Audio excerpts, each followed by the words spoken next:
First at 8:30, and we did have a room change. So at this time, I will ask the clerk to call roll, please.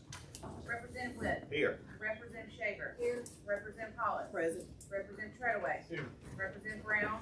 Representative Lomax. Here. Representative Morris. Here. Representative Holt Jones. Here. Representative Rafferty.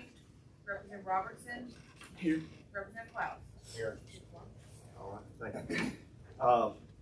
Members of the committee, just to let you know that there's been a missprint. That public hearing has actually been called on SB 316. SB 312, knowing the audience would like to speak on that as far as the public hearing. So actually, the public hearing will be held on SB 316. As you know, since it is a public hearing today, we will not vote on that. Second of all, we will go out of order because of the public hearing, and we will begin with SB 312. Senator Bell, you're recognized. Thank you, Mr. Chairman. This is really I don't want to say stupid bill, but stupid, we have to have it to a certain degree. And I think when football and baseball and basketball in colleges kind of went wet, there was realized the need of transferring alcohol from one facility to another, caterers and things of that nature. So this bill allows under the ABC rules where if you finish football season, then the vendor who does the catering can transfer that alcohol back to a central facility, from that facility to basketball, back to a central, but it keeps a centralized facility. It's a paperwork issue. ABC board is all for this. It keeps it from basically dumping alcohol, which they probably technically don't do, but are supposed to do. We know nobody gets very good alcohol, but it's just a technical change to allow that for ABC rules. That's all it is. Members, any questions? Senator Bell and I have talked about this, and I did not realize that this was actually having to happen, and we were wasting. We have a motion for favorable report from Representative Klaus, second by Representative Brown. Sorry. All those in favor say aye. Aye. And SB 312 proceeds. Thank you. Second up will be the ABC board establishing a new license for an educational tourism distillery. This is SB 316. I will present this for the sponsor this morning. I certainly hope everyone has had time to read over this, but I'll give a quick synopsis of this. This is actually creating an educational distillery tour, and it's opening a new tourism distillery license. If signed into law, the bill would authorize large distilleries to sell alcoholic beverages that are produced on-site for both retail and on-site consumption. It'll allow for the sale of beer, wine, and liquor produced elsewhere to be sold for special events and on-site restaurants. The proposed license will promote tourism, contribute to our economic development, and generate additional tax revenues for the state, very much like the Kentucky Bourbon Trail, which is extremely large and has been very successful for their state. Tennessee has done the same thing, and I think they have about 24 distilleries, something of that nature, that is now doing on the distillery tour. Again, a licensee under this bill would be authorized to do the following: purchase liquor and wine from Alabama ABC Board, purchase table wine and beer from wholesale license at the ABC Board to sell liquor, beer, and wine. It must have 100,000 gallons or more of liquor per year in production, contain a distillery operation no fewer than 5,000 square feet, and then they will have a guided component to the educational tour. We do have a public hearing called on this morning. I'll be more than happy to try to answer any questions, but if not, we will go into our public hearing. How many minutes? Three. Okay. Donna Horn. I'm sure some of y'all are tired of seeing me. I just wanted to speak on this bill for a moment. I wanted to, when we talk about the three-tier system, I don't know that we've actually ever explained why we're so protective of that. It has been for decades. As y'all know, we have manufacturers, we have wholesalers, and we have retailers. According to the state of Alabama, we cannot cross from one tier to another. I cannot own a convenience store. This proposal cracks that three-tier system by allowing them to have an event center and sell other people's product. If we get our three-tier system broken, what could happen is Anheuser-Busch or Miller Coors could come in here, they could buy wholesalership up. Then they could set up direct distribution to Walmart, Sam's Clubs, things like that, and cut the little people out. So if the three-tier system were broken, I could set up a convenience store and sell Budweiser, obviously cheaper than anyone else. So we want to be really protective of our three-tier system. I have had conversations with Clyde May Company, and my suggestion was that they do much as what Troy University and other places like that do. They have their event center, they have their own premise events, but they take that license and they develop another corporation, such as Troy University does with Sodexo. They put that license in that other corporation and apply for a beer and wine license, and everybody's fine. I'm not exactly sure why they felt that wouldn't work, but they did.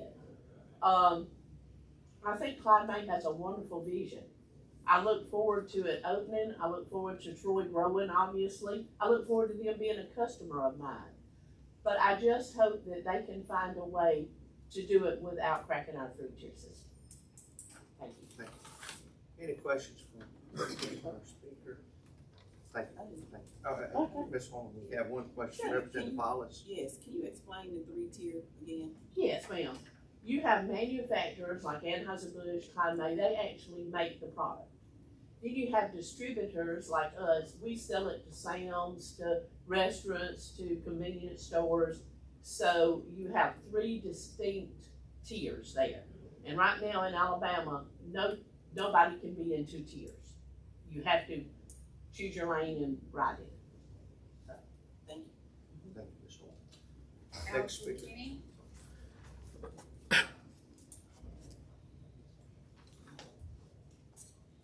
Mr. Chairman, members of the committee, I'm here today to ask you not to support Senate Bill 316. I represent the Alabama Beer Association, your Alabama beer wholesalers. This again is a bill that will crack the three-tier system and Alabama's decision to be a control state. This bill is unnecessary because there are legal avenues for this company to achieve their goals without this legislation. The three-tier system, as Ms. Warren says, explains and requires that a manufacturer, wholesaler, or retailer only operate in one tier. Those rules are in place to protect consumers and taxpayers. We think they're important, and we hope you do as well. Unfortunately, we've seen lately that hasn't always been the case. In fact, just Tuesday, this chamber passed RTD legislation without franchise protection for my members. A tax rate so low that it'll cost the state millions of products that are likely to go the route of a Zima or Bartles and James wine cooler. A decade ago, we upended the three-tier system for the economic boom that would be craft breweries. Except for a few very large ones, most are shuttered or actively failing. It's those that are operating are looking for ways to still function, many offering THC drinks, or what our esteemed chairman calls weed water, to keep their operations afloat. We had a decade-long battle over an Alabama wine trail in a state that doesn't have the climate to grow a single wine grape. Now we're here again because we're going to be Kentucky, a bourbon trail state. We don't think that's going to happen. At the end of the day, we're concerned that our wholesalers will be ignored for the next trend. Through all this, we continue to provide safe, regulated distribution of alcohol in this state. We have been the tax collectors, the tax remitters, the rule followers, the high-paying employers, the community engagers, and supporters. Our expectations are limited, but our request is the same. Please give consideration to your existing businesses that have been here and have earned and deserve our support. Thank you. Yes, I sir. have one question, Representative. Briefly, just explain how this particular bill breaks that three-tier system. Because it would allow for someone to make a product and then sell other alcoholic products that they don't make. So they're going to be a manufacturer as well as a retailer in the same operation. And that's not allowed anywhere right now currently. No, sir. I have one more. Oh, I'm sorry. Sorry, Representative Sorry, Holmes. sorry. Yes, ma'am. So with the three-tier, if it's not allowed and they are going to sell their product and other Also products, other products as well. like because I heard when she said, like an entertainment center, or is it a store? I think they wanna be all of those things. Like, is it a store, like a convenience store, You know, or is it a? It's an Ms. on-premise Horn, restaurant. let's- our speaker, just Oh, I'm sorry. I was whoever's just- at the podium. Yes, ma'am, my understanding is that it would be a restaurant, a manufacturing facility, and you could buy product and leave the premise with that product. All of those things. So, Yeah, if I may interject, it is not to leave, it's an on-site. Oh, I'm sorry, I thought they So- could buy the Clyde Made products Yeah. and leave with them. Yes, you so can, just like a bar and grill or something like that, but they just have, the right to make their own products that they're already making. But they would also have a restaurant where they could sell wine and beer and other products that they would manufacture. So it's like, it's just like a building district. thank you.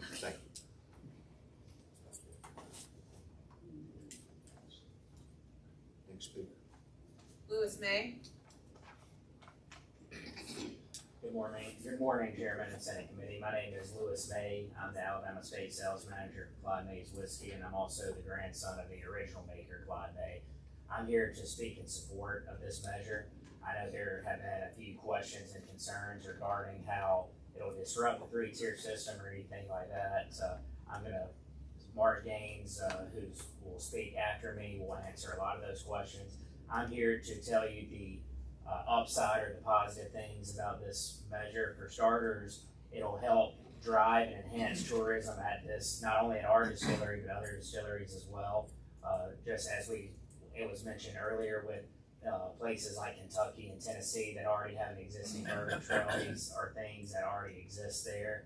Additionally, it would promote economic growth, it would generate added tax revenue, and as it mentions in the bill, it's actually for educational purposes as well. People will have the opportunity, with the help of this bill, to further learn not only about the distillation process and how the product is made, but also, in our case, the story of my grandfather, Clyde May, who was a lifelong Alabamian, and every bottle of whiskey he ever made was in this state, and we're happy to say we're the official state spirit of Alabama. So we think it's important to be able to tell that story and to enhance the overall experience by allowing this measure to pass. I will say, to maybe address some of the issues, we will have one area where product that is produced there will be sold by the bottle. At present, we can sell up to 4.5 liters. It cannot exceed that, and we can only sell items that were bottled or manufactured there.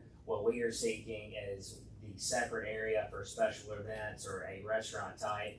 The product that will be sold there will be for consumption purposes, not to be sold, products that were not made there to be sold and taken home. So it's any product that's not made at this distillery that's sold in that area will be done in a restaurant or for a special event for consumption purposes. Any questions? Representative Roberts? My question would be, why would you not separate and have a different, company name for that part? Have a different company name for the Yes, restaurant yes, you're asking, yes. so, Just for the protection of, I mean, I don't think that would be protection of something happening to the distillery or versus the restaurant, it wouldn't hurt. to have A lot it of separate. businesses do that. Oh, yeah. I believe Mark Gaines, I'll be able to defer to him to answer that question specifically, but as it relates now, if it's with the current restaurant or anything that's on site, we would only we can, as it stands today, be able to serve what's produced there. And by allowing this measure to pass, it would basically allow it to operate more like a regular bar or restaurant on site. And as I mentioned before, this is something that's done already in other states like Kentucky and Tennessee. Mr. May, I have a question. Tim, update me on your facility. So Where are you at in the process? So we of are, production? we hope to be producing and open sometime late this summer and then be open to the public later in the fall.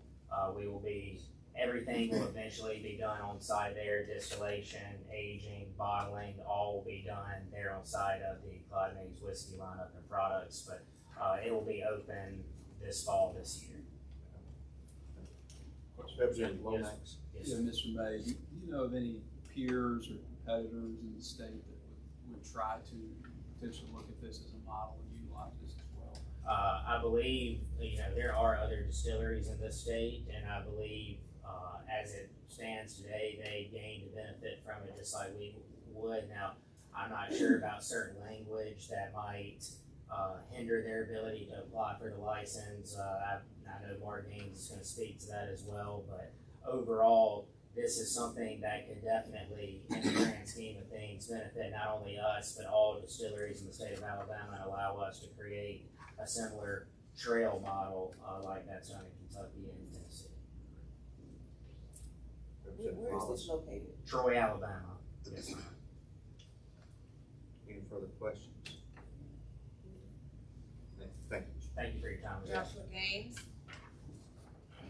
No, Joshua. Oh, I'm sorry. That's good. Good morning, guys. Thanks for your time this morning. I'm Joshua Goins. I'm the head distiller for Red River Distillery in Birmingham. I'm here to tell you that we oppose the bill. There's some entry level stuff, like there's no one else that wants a distillery trail in Alabama. From north to south, we have a lot of good distilleries, and we're a lot smaller. So the problem with the bill is there's some walls that allow Alabama distilleries not able to be a part of this bill. There's some language we like. We'd like to be able to serve a local beer at the bar, so we're not burdened with creating beer and wine and spirits. Allowing that would be great for us because it would open doors for more customers. But I just want to basically state a grievance that we just don't have entry to this bill. The 100,000 gallons is not in the realm of any distillery in Alabama currently. That number would have to be closer to 5,000 gallons yearly, and then we would all have access to it. I think it's a great bill. We'd love to be able to educate people coming to the distillery about distillation and be a part of a trail. We could boost tourism that way. And we think it's a great idea, but no distilleries having access to it would really kind of not be cool for us. We'd like to be able to educate tourists and bring people to the state and grow a trail as well. And only one distillery having access to the bill makes it seem that it wouldn't be a very effective bill. So. Representative Wallace. So what do you do at your distillery? I'm the current head distiller. Okay. We are currently the largest distillery in Alabama, and we're only producing about 10,000 gallons Of what? of alcohol in a year. So your issue is the competition. Yeah. The bill is designed, and only one distillery would be able to actually become an educational distillery. We have a pretty beautiful facility, and we're doing some state-of-the-art stuff. And I think it'd be very interesting for people to come by. But your issue is the competition. Not necessarily competition. We just want to be able to be an educational distillery as well, and have multiple distilleries that can have this license. It will generate more people, to be able to do the tourism trails. So have a distillery trail. You want to have multiple distilleries involved in the trail, I would think. So we would like to have a way so more than one distillery could be on that bill. So the issue is not being included in the bill. Yeah. I'm just trying to find out what is Yes. the actual issue. Issue So is the issue is not being included in the bill / competition. Yes, ma'am. We can't be included in the bill because of some of the verbiage in there excludes us from being part of it, and also every other distillery in Alabama as well. So. Representative Shane. There is an amendment that lowers the amount to 25,000. Yeah, That even doesn't help you. that would be a great amendment in the right direction, but that is still a very high number. Just knowing the numbers that Alabama distilleries are producing currently, that is still a bigger number than what all distilleries are currently producing. Representative Strickland. Yeah, just for clarification then, so you're in Birmingham, Yes, sir. and inside your location, you can only produce and sell what you have, correct? I mean, there's Yes, no sir. outside. Yeah, that's the current. And with this amendment, so I was getting to that 100,000, basically that number carves out everyone else and just creates I guess, one location or one distillery. Correct, sir. Yes, sir. So you would think this bill would be fair if, say, you dropped it, the 25,000 still excludes, what would you say, 90, 100% of the? I'd say, it'll exclude 100%. 100%. Yes, So the amendment means nothing. So if you got it down to say 5,000, how many distillers would that allow? I think that would allow, almost all of us Almost to be all. able to join, yeah. That's where I So, was going. so, a question for me, how many distillers do we have in the state? I think we're around 13 currently, and there's some popping up and some that are maybe closing down, so 13 is like the strong number currently. And that's from, northern Alabama all the way down to the beach. So we have people all across the state. If you don't mind, let me ask you a question. What is your capital investment in it to start up a distillery? Well, it depends on what size you want to go. Like Clyde May, for example, is going to be a much higher investment than someone who wants to do more of a craft model. I would say at least $1 million would get you to a profitable scale. Yeah. Yes, sir. Any further questions? Thank you. Yes, sir. Thank you for your time. Mark James. Thank you, Mr. Chairman, ladies and gentlemen of the committee. I'm Mark Gaines. I'm with the law firm of Adams and Reese. We represent Connector Ridge Distilleries, Clyde Mays, in both legal matters and as their government relations firm here in Montgomery. I'm personally handling their manufacturing license application for the distillery in Troy. Just so everybody knows, it's like LC just said earlier that we anticipate opening later this summer and to the public later in the fall. But this is a $25 million investment that we have in this distillery. It's a big operation. In addressing some of the three-tier issues, I've never met Ms. Horn personally, but I do know others that know her, and she has a great reputation as a wholesaler in this state, and there's no doubt about that. But there is no greater guardian of the three-tier system than the ABC itself. And any of you have seen bills over the years, they are just stone walls when it comes to breaking down a three-tier system. ABC was involved with us in the drafting of this bill from before we put the first pen to paper in drafting it, and till the final product was introduced. And they are not opposed to this legislation. If they failed to threaten the three-tier system, they would definitely be opposed to it. I will say this, where this is allowed in Kentucky and Tennessee, it has not broken down the three-tier system. We just respectfully disagree with them. It's any kind of threat to the three-tier system. On some of these other issues, the smaller distillers, and I fully understand that, but I think limiting this, at least for now, I think the ABC folks, and I'm not speaking for them, but I'm speculating that they would rather crawl before we walk and ease into this, rather than jumping in and opening it wide open from the beginning. And I see the wisdom in that. And if I were advising Mr. Goins as a government relations advisor, I would say opposing this bill is probably not in your best interest, simply because it's opening the door for further consideration down the road in modifying the legislation if needed. I will say this: I have a primary concern here. If we amend this bill now, all of y'all know that the chaos that's been going on in the Senate the last few days. If we amend this bill, it has to go back to the Senate. It's likely not to pass. I don't think it'll get up for a vote. I could be wrong, and they may open up and start passing bills.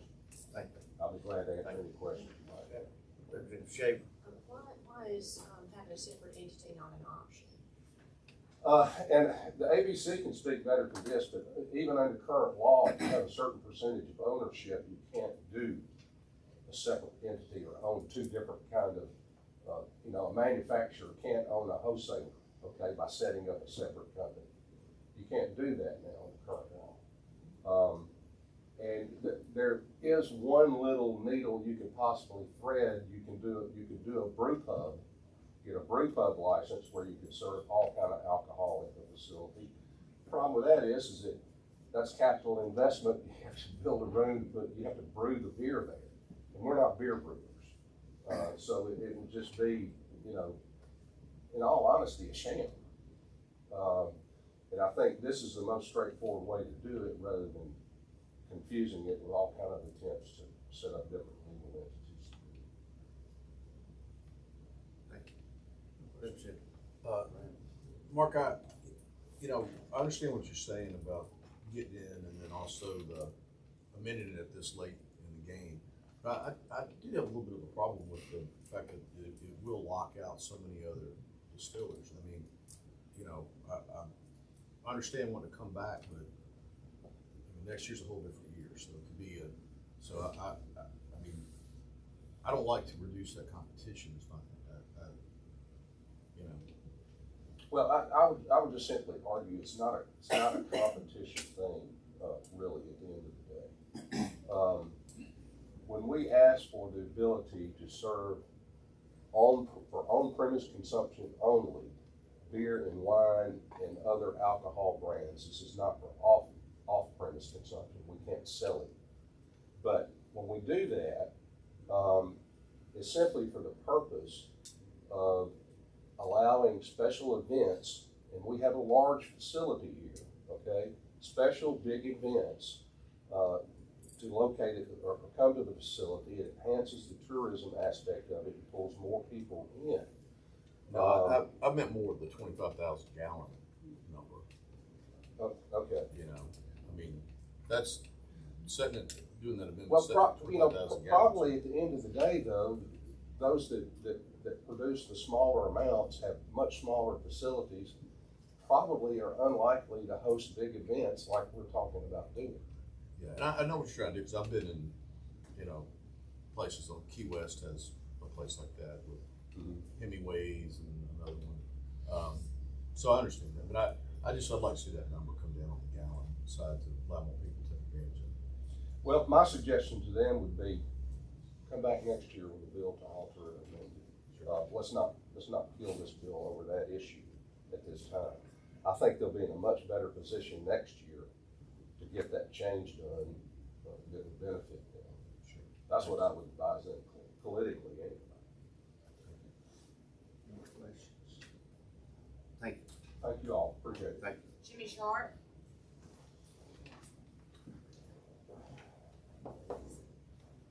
Commissioner and Chair, thanks for having me. I'm Jimmy Sharp. I'm with John Emerald Distilling Company. I'm the head distiller and co-founder of the distillery. Just here to talk about this bill. I think I'm going to repeat some things that have already been said. That our position is that we're the first legal distillery of whiskey and rum in the state of Alabama since Prohibition, and it doesn't. When we first found this bill, which was just early last week. The fact that we're completely boxed out of this opportunity to also grow our business and grow our we already do educational tours of the distillery. We have a manufacturing license, so we do tours in the distillery.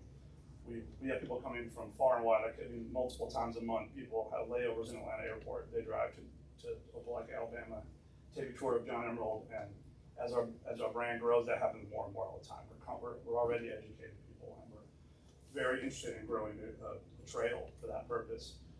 The only thing in this bill that it does that everyone's very interested in is the ability to sell outside beer and wine that we don't have to make for special events, so that we can have the revenue to build more inventory. The whiskey business is tough. You gotta spend $2,000 to $3,000 in cost to create a barrel of whiskey, and you gotta wait 4 or 5 years, unless you're selling garbage. But you gotta wait a lot of years to get that barrel, old enough that it's matured and good product that will represent our state well. So it's a cash flow intensive business, and it's tough. So things like a tasting room, which we already have the ability to do, which is fantastic. It's been a big part of our growth. But to be able to expand into more of our events and that sort of thing, and we absolutely host large events. We have groups as big as 400 or 500. That's not common, but we do groups of 100 on the regular of events now. just a way to expand that and just to create, more revenue, to create more whiskey, to have more interest and more people want to come and see it and all that. So we've been really enjoyed the growth of our business and being taken heart to making it very Alabama. A lot of since the terroir, we want to work with local agriculture. About 90% of all of our ingredients comes from local farmers, or at least regional, but hyper focused on Alabama farmers. We get sugar cane from South Alabama. We get corn from multiple places. We get barley from North Alabama. Our problem with the bill is that we're being excluded from the opportunity to do this one thing that the bill offers, and that's really all the bill offers is the ability to sell outside beer and wine. And so we produce in the 8,000 or so gallons a year range, and we're trying to grow that all the time. So we would appreciate any consideration to come in. So there's two issues really. There's the issue to be able to sell outside, and then the quantity needs to be at that 5,000 for you to be involved. Right. So it's those two main issues. Yes, sir. Yes, sir. Any other questions? Thanks so much. As I previously mentioned, members of the committee, I do want to say thank you for your involvement in all the great discussion this morning and good questions, and I think there's some work to be done. As I said, that we would not vote on this bill today, so anyway, thank you for your work and helping. Next up is SB 90, Representative Curtis Travis. Good morning. Members, if you'll remember, we heard this bill last week regarding Greene County. We added an amendment that reflected only Greene County. Right. So, well, thank you all for considering the bill this morning. Appreciate it. This is just a bill that established the Greene County Waste Commission. This was established in 1977 for allowing the pari-mutuel wagering that took place in that time.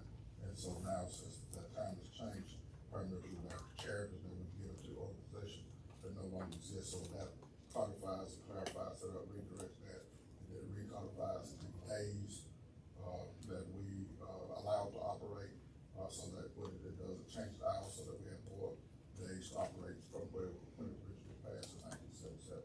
So it's a local bill, and that it codifies the historical source, which is currently operating and given by the Treasury General here. So we appreciate your support on that bill. Representative Klaus, yes. Like Representative Curtis, we talked about this last week. I'm not going to belabor the point of this issue here because I know we're running late to get into session. And I brought up the issue last week. We had a bill that Representative Red, Representative Blackshear worked tirelessly on, worked harder than any bill I've ever seen since I've been here 31 years. To solve an issue that the state's had for a number of years, and we passed it in the House, and it missed it in the Senate by one vote that was straightening out y'all's issues and other issues with all the other entities around the state. Now, a couple of weeks ago, the Senate sponsor was trying to put together a comprehensive bill like we did last year, and once the plug was pulled on it, he was asked, what now? And he said, I guess everybody gets their local bills up. And so here we have this local bill. Senate passed Lowndes County on Tuesday. It's going to be coming here next week, and here the dominoes starting to fall. So I think it's important that we understand for our House members that we passed a rule back in the House a long time ago, at least 20 years ago, when all these local bills started coming, that any gaming bill is not considered a local bill. It's considered a general bill. It's in our rules to say that, and that's why it comes to this committee and not local legislation, and there's not local courtesy regarding just one county. Now, I don't have a problem with all these different local bills, because all these entities have been set up, but it needs to be a coordinated effort, a comprehensive effort, like Representative Witt and Representative Blackshear put together last year, so all of them can be dealt at the same time instead of a scattershot and one getting in and one not getting in. So I'm gonna be opposed to this, and if there's a motion to move this bill, I'm gonna ask for a recorded vote, Mr. Chairman. I was very much supportive. We was very much supportive of Squiddy team. that comprehensive bill, because there were some things that we needed, that we was for the support of oversight commission, stuff like that. I shouldn't really tell you, I was there from the beginning all the way and everything. That bill didn't pass. And this is, like I said, it's local. We've been doing it since 1977. I tell people, my first summer job after high school, going to university, I was one of the Greyhound lead outs, $10 a race in sessions. So I worked hard and everything like this, but this allows, I've operated, hospital and stuff like that and everything that I'm fully with you, supported, and was fully, Chairman Wood fully supported of that comprehensive bill, because there are things that in place, there are things that are happening in Greene County and stuff like that, that we needed to make sure we had control over stuff like that than what it was. But since it's not happening, but this is one thing we have. We continue our hospital operations, stuff like that, school systems, stuff like that, that we very much need, volunteer fire departments, all of that. Just Thomas. I want to say that, during the time when we were working on the gaming bill, a lot of us was in the background working as well. And we understood what was going around in our state and what we were trying to accomplish. But at the same time, I don't think that we should make others suffer because of a vote that we did not do. Because it was an almost perfect bill, we thought. And it was sabotaged not by us. And I don't think that we should make others suffer because of what someone else, has done. And I understand clearly, because I wanted the bill, but I just don't think that we should make others suffer due to one vote. And at the appropriate time, I would like to move that this bill pass out of this committee. Well, we have a motion for a roll call vote and a second, and I've got a motion on the floor, then I've got a question, Representative Morris. Yeah, I don't have a direct question. It's more just piggybacking on what Representative Hollis said. We passed the bill out of the House. It got to the Senate, and how it died in the Senate. And to say that we are not going to move legislation forward because it died in the Senate, and it died not on the side where the sponsor of the bill is. The sponsor of the bill actually supported the bill. So it did not die based on the sponsor of this bill or the people from that represent Greene County. So we are literally punishing everybody because of a vote that was cast from someone who actually was supposed to vote and didn't vote. And we're saying because of their actions, everybody gonna get pushed to the side. And I understand we do need a comprehensive pay. We had one, and we had the best pay. And to hear our speaker speak on it at a function was really great for us as Alabamians. We just cannot sit back and just say that every time something fails, we're gonna punish everybody without even pointing the finger at where it failed at, or by whom. Yeah, Representative Shea.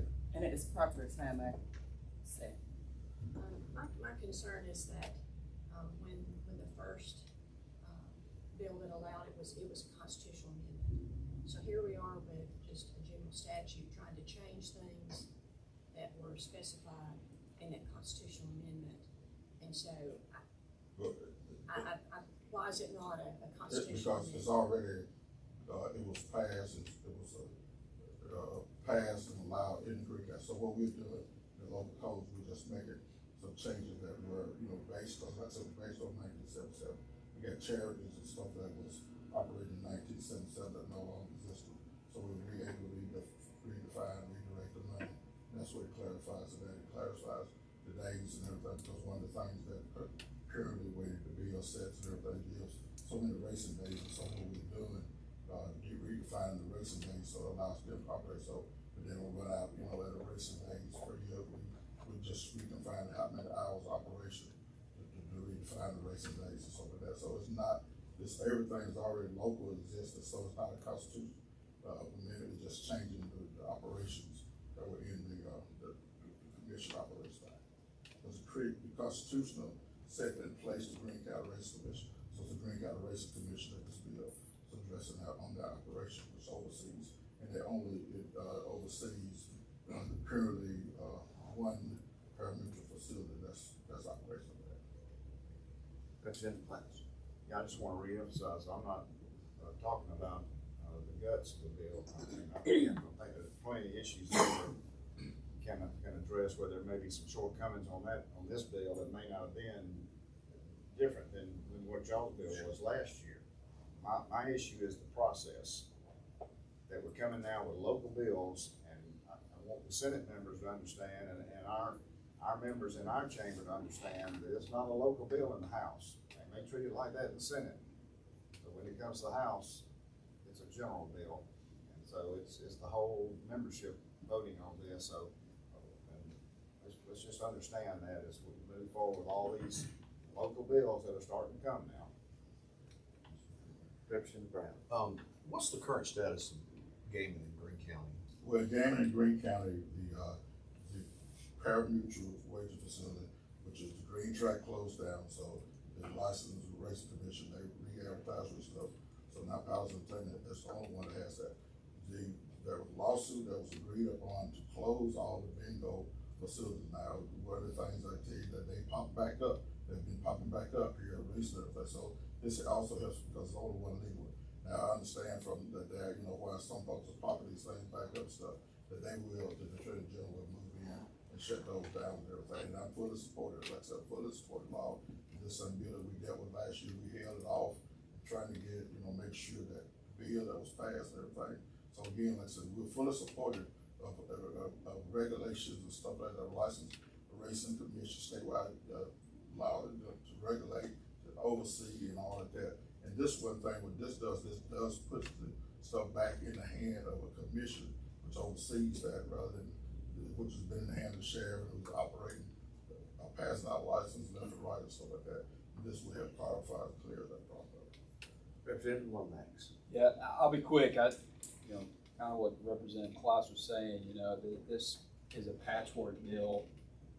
When there's 18 different counties, that have these constitutional amendments, and one of the reasons that I think all of them are coming right now is a political reason. I mean, there's an election next year, and I agree that there really needs to be some kind of coordination between all these different counties, and the Senate is sending us these local bills.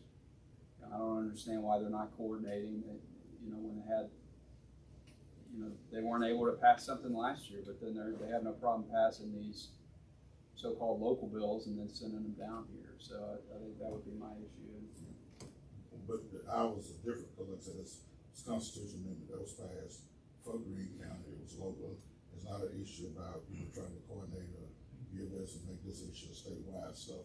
It just applies to local because you got some areas, who based on that Tuskegee, Macon County, which has the parimutuel wager. You have Birmingham, which has parimutuel wager, and Greene County, which has parimutuel wager. Those are the ones that were licensed with parimutuel wager, and that's what this is continuing, upon that was put in place and stuff like that. There are others that issue bingo and stuff like that. We're not part of that hunt. We're not trying to do it because we even here doing Greene County, that was constitutional amendment that was passed to the state Supreme Court has always said that it's illegal for bingo and everything. That closes it down, and we're following the law in this standpoint. But that bingo is not, but parimutuel, which has always been there and established as being legal in that county since 1977. And that's why it's different than a thing that you're going about trying to establish for everything else. All right, we have a motion and a second for a roll call vote. Clerk, please call the roll. Representative Clouse. No. Representative Robertson. No. Representative Rafferty. Representative Holt Jones. No. Representative Morris. Yes. Representative Lomax. No. Representative Brown. No. Representative Treadaway. No. Representative Hollis. Yes. Representative Shaver. No. Representative Witt. No. Thank you. Representative Travis. Thank you. I'll take a motion to adjourn. Well, thank y'all. Again, very good discussion today, and I appreciate the committee's work. Thank y'all. Okay.